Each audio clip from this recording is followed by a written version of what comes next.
Thanks for joining David, Kevin, and myself for the market update for the month of February.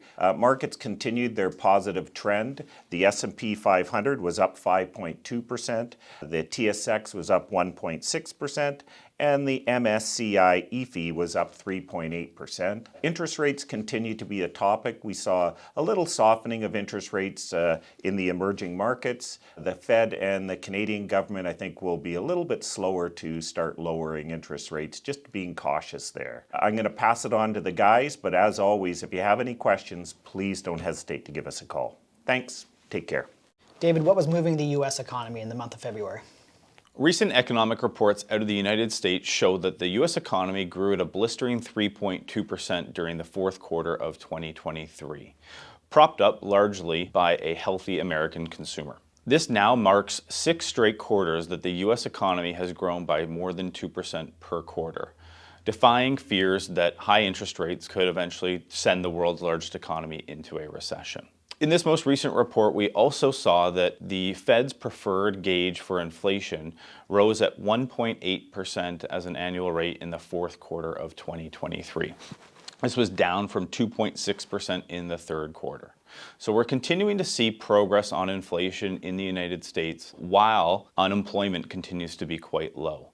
Unemployment in the United States has been below 4% for 24 straight months. This is the longest such streak since the booming 1960s. The combination of easing inflation along with robust employment and strong GDP growth is allowing the U.S. economy to likely be able to thread the needle and achieve a soft landing, which is defined as easing inflation without causing a recession. Kevin, what's been going on in the Canadian economy in February?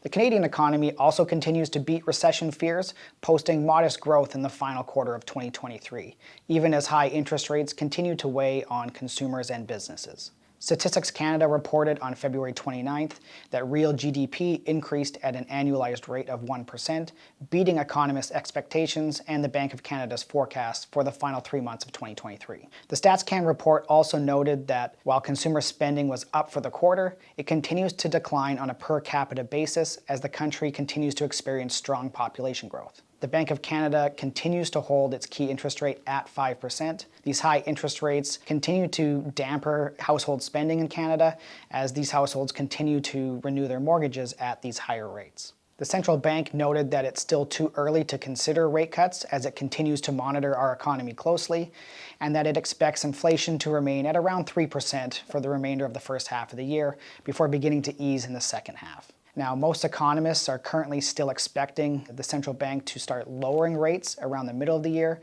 However, a stronger than expected economy would reduce the urgency for the Bank of Canada to do anything too soon. As always, we hope you found this market update informative, and if you have any questions at all, feel free to reach out to Kevin, Harry, or myself. Take care.